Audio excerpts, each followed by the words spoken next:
Hey guys, and welcome to the Working Money channel. So I saw this from Mike Manfield here on Twitter. Ripple partner Finastra and Liquid forge a crypto pact, guys. This just happening, breaking news from today. Finastra and Liquid have today announced plans to make Liquid's Quick Exchange, or the QEX app, available through Finastra's open developer platform and app store. Through the integration, the Finastra Fusion Essence core banking solution, QEX will enable banks to meet rising interest in cryptocurrency and offering services including buying, swapping, and payments. So QEX provides banking customers with access to over 150 cryptocurrencies, enabling them to buy and trade instantly in simple, fast, and secure manners. Customers benefit from Liquid's highly competitive fee structure, and the platform does provide flexibility for traders, offering low minimum order requirements and the ability to lock trade rates for up to 2 minutes. The platform can easily be integrated with Finastra's Fusion Essence core banking solution through an open API. Low friction, of course, as they mentioned. Here's a quote, guys. Interest in cryptocurrency investment is surging, and forward-thinking banks are looking to meet this demand to gain a competitive edge. Well, duh, the smart ones are, at least. With QEX, banks can get to market faster and offer reliable services based on proven technology. This coming from Mike Kayamori, CEO at Liquid. Having QEX available on Fusion Fabric Cloud means hundreds of banks globally will be able to introduce their customers to crypto services quickly and seamlessly. The Fusion Essence core banking solution also provides many benefits, such as valuable data and analytic capabilities, making Finastra the right partner for us in helping more banks enter the crypto space. Of course, Finastra, a Ripple partner, and again, I keep hitting this point home, another example of the secondary and tertiary partnerships that are becoming more and more visible, now coming to the end of 2021, and I'm sure we're going to continue to see this kind of thing into 2022, especially when we see more regulatory clarity. Maybe it will even be more US company focused once we see that regulatory clarity come to pass. And in this morning's video, I don't know if you guys caught it, there was an analyst that was suggesting, his prediction was that 2022, the US is going to see full crypto clarity. So none of this mucking around anymore. 2021 was a bit of a messy year, of course, during the bull run. Unfortunate timing, or maybe they planned it that way. But he's saying by 2022, we're going to see this regulatory clarity, and this is what's really going to get Bitcoin price alive again. And this is an argument for a prolonged bull market. Again, it's one theory. If you guys didn't catch that video, I'll link it up here in the top right-hand corner. Anyway, great news there from Mike. Thanks so much, Mike, for posting that. Another one here, guys, from XRP Crypto Wolf. Bank for International Settlements, yes, guys, the BIS, their committee has set up a cross-border payments task force. So the Bank for International Settlements is setting up a task force on defining common features of cross-border payment service levels. BIS's Committee on Payments and Market Infrastructure has been working on a multi-layer program on improving cross-border payments since Saudi Arabia made it a priority of its G20 presidency. The latest stage sees the committee call on managers of service level agreements and payment schemes to nominate senior representatives to a new established task force focus on ensuring consistency between agreements. Starting in early 2022, the task force will meet every 6 to 8 weeks, and its findings will feed into the development of a service level template that stakeholders can use as a starting point when establishing agreements. It will not suggest any specific service levels, but will reflect how the elements relevant to cross-border payments can be addressed consistently. So the BIS has been urging central banks to get on with CBDCs. Of course, this has been the big push. But once they get on with CBDCs, what's the next step? And so T-Hole Bet XRP illustrating this, 19 European central bank innovation hubs collaborate under the new Eurosystem Innovation Hub. And so he just posts some screen grabs here with the subtitles, just reiterating the quote that he posts here in this tweet. Projects involving CBDCs and trigger solutions to link the target services, or the target equals EU real-time payment system, to private blockchains are the next logical step. So this is where we are going with this. CBDCs linked to the EU's real-time payment system, moving to private blockchains, guys. The next logical step, as per the BIS, of course, we need to have a cryptocurrency that is going to be able to source the liquidity when one country who has one CBDC wants to transact with another country who may not have that same CBDC. Well, there needs to be the liquidity, and that's where XRP comes into play. We already know there is a well-established connection with Ripple and the BIS, and so it would be no surprise once XRP is finally utilized to perform this task. So anyway, wanted to thank T-Hole-Betic XRP and the XRP Crypto Wolf here for posting that. Another one I wanted to bring to you guys with regards to the Algorand blockchain. Now this has to do with Matt Zhang. This article is entitled Matt Zhang on a Mission to Reinvent Crypto for Institutional Investors. So just speaking to that institutional point, Cointelegraph did recently do an interview with Matt. Thanks for joining me, Matt. Here's the question. Can you tell us why Algorand became your first partner and what other partnerships can be expected? And so listen to what Matt Zhang has to say. I'm a multi-chain maximalist and believe that there will be a handful of layer 1 networks building amazing projects. Algorand is providing enterprise and institutional client quality for a number of blockchain solutions. If you think blockchain is a big space, you have to bet that it will be around for the next 10 years. Therefore, funds must find partners that can survive those next 10 years. The entire crypto ecosystem currently accounts for just under $4 trillion. This is how small we are. People need to slow down and find the patient partners that want to build long-term. And so Algorand, obviously one of those long-term solutions. They can look out 10 years and realize that this is going to be really beneficial. Also providing enterprise and institutional client quality for a number, not just one, but for a number of blockchain solutions. So it all comes back to the projects that are going to have the longevity, the projects that are going to solve problems.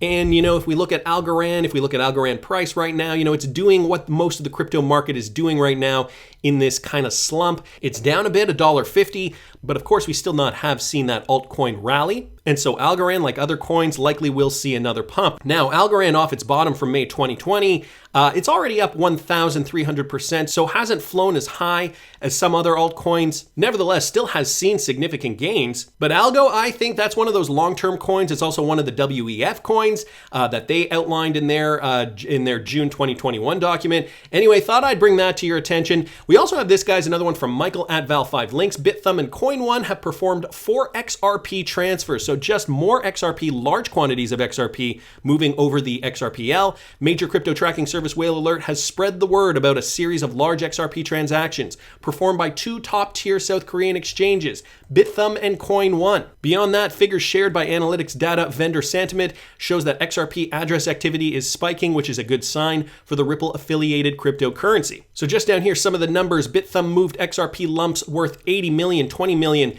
and 12 million, which is about 112 million coins in total. CoinOne shifted about 13.3 million XRP. So this is all great news, guys, and buzzing XRP address activity is a good sign. I talked a little bit about this in this morning's video, so if you guys didn't catch that video, I did link it up in the top right-hand corner. Unfortunately, YouTube won't let me link it twice. According to the analytics company Sentiment, during the period between late October 2021 and now, the activity of addresses belonging to XRP market participants has been pretty high. So again, just to reiterate, even despite the slump of XRP price, we are still seeing active addresses, and if you want more detail on that, I suggest you watch this morning's video. So I wanted to thank Michael for posting that, and I wanted to keep moving, guys, because I wanted to mention this. Now, Jeremy Hogan posted this, and this is with regards to some news from a few days ago, just with regards to the SEC lawsuit, but I wanted to take a moment to talk a little bit more about Jeremy Hogan and what he's been going through. So he posted this, so 16 expert witnesses, so just to kind of shift gears a bit, I would say that means Ripple is not letting any issue go unexperted. So again, with the lawsuit, ledger tech issues, jurisdictional issues, maybe even fair notice issues will all have experts give opinions. So this just commenting on this James K. Filan tweet from a few days ago now.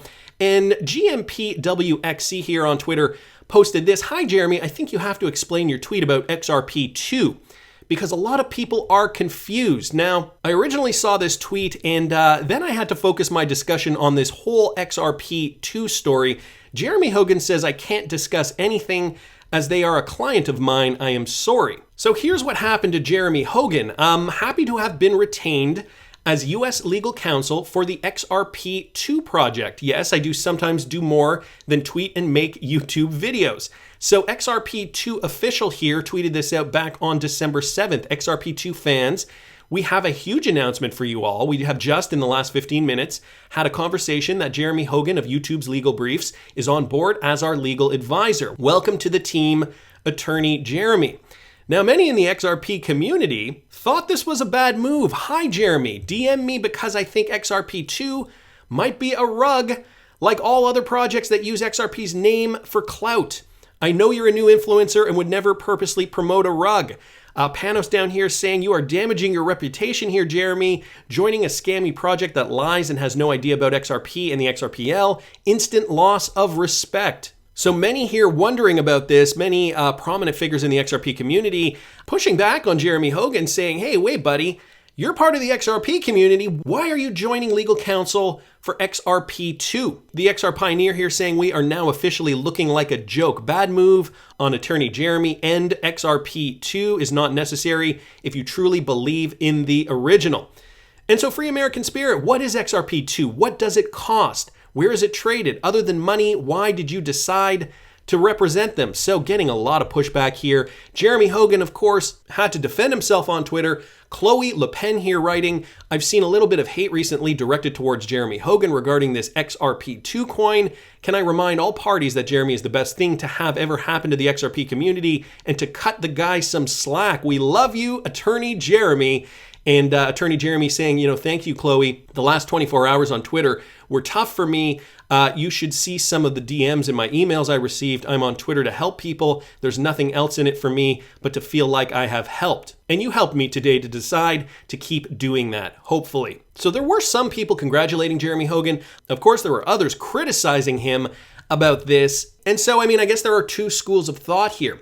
XRP2, is it a scam coin? They really haven't proven themselves yet. What are they exactly? And so, I bring up the XRP2's official Twitter page here.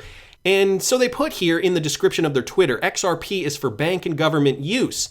Well, XRP2 is for peer-to-peer and general public transaction and spending. And that's kind of all we can glean from this. They have also been attracting a lot of hate from the XRP community. Of course, as you guys know or may not know, there have been a lot of scams recently being put on the XRPL through some scammy trust lines, and it had bogged down the XRPL for a bit.